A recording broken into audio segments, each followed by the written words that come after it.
And with that, we will start tonight's forum, and Mr. Frank Robles.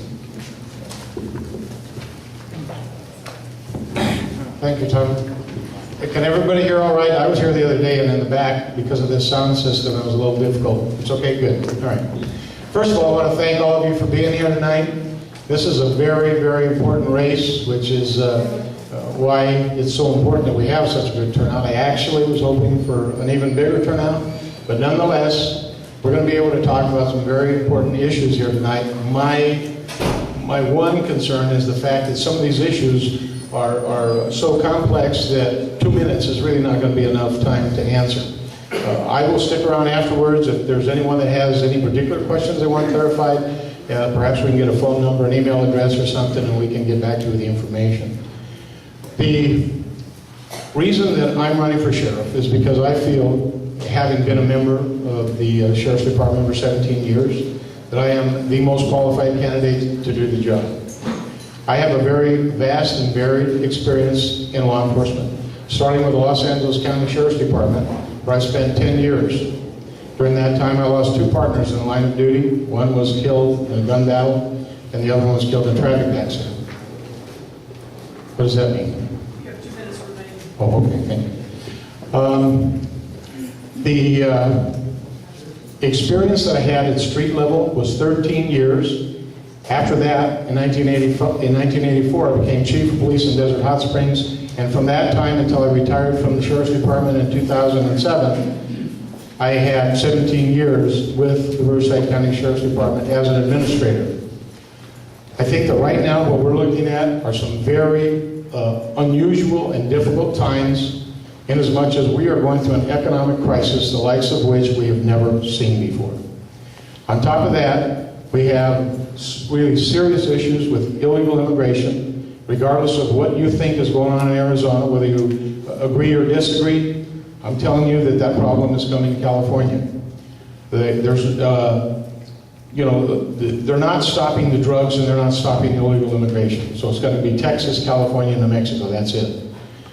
We need to deal with those problems. We also have problems with medical marijuana, which is a real serious problem and a very fertile ground, as far as I'm concerned, for drug dealers, drug cartels to come in and get a foothold in something that is so loose, the law is so loosely written, that if we don't get control of it, and if we don't tax it at the state level, then that situation just gets worse. We're going to have to deal with it. There is absolutely no question that we're going to have to deal with illegal immigration and drugs in the state of California, because it's going to be a very serious problem. And then on top of that, we have our own budget crisis, a very serious budget crisis. And I think right now, the County of Riverside has not acted fast enough to deal with that crisis, and I think probably in large part they have underestimated it. Thank you.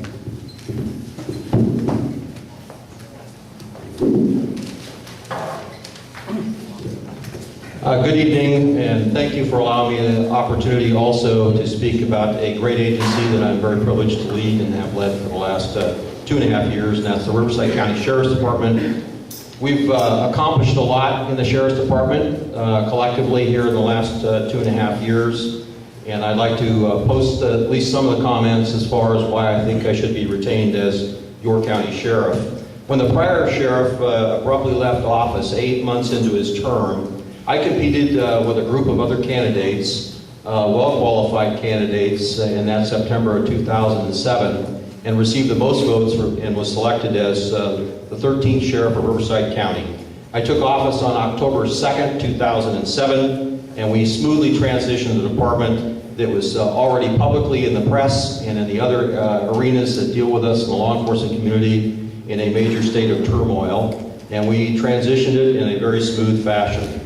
We've made some great strides in some very challenging times, as already been brought up, and that all of you seem to probably understand. The fiscal conditions are not just here local, but nationwide. I immediately reduced the size of the sheriff's executive staff and deleted one executive officer position as soon as I took office, and defunded one of 4 assistant sheriff positions that did not need to be there. The trend continued as we increased increasing economic pressures, particularly over the last year and a half. And today, as we stand before you, there are only 2 assistant sheriffs out of the original 4 that the previous sheriff had, and 3 of the chief deputy positions underneath that at the executive level also remain vacant at this point for cost savings. A couple of areas that I've underscored in my administration. One of them was accessibility. Clearly the sheriff had not been out in the communities for a very long time, and I've now logged over 75,000 miles going all over the county, talking with groups big and small, being a visible human face for the sheriff's department, and also getting a lot of input. Transparency. We decentralized our media operations, even set the example by opening my own personnel records to public scrutiny, and the media crawled all over that and looked in detail. And I also have followed a process of identifying our officers now that are involved in deadly force incidents, even though the union balked at that. Collaboration has never been higher with our agency, and many of you remember in the newspaper accounts and media accounts at the time, that was a major issue at the time with us butting heads with everybody. In fact, County Fire was ready to leave when I took office the Clark Training Center, which was originally set up as a joint effort. We made great gains in diversity. Our independence is still very strong. We are a separate agency, but we also work collaboratively with others. We've been very effective and innovative. We've cut crime by 1/5 in the unincorporated areas. We've been frugal with our taxpayer dollars, have a balanced budget. In fact, we recently reported we'll have $5 million that we return. We had a great 2.5 years, and I hope that you'll keep me as your sheriff. Continue to work.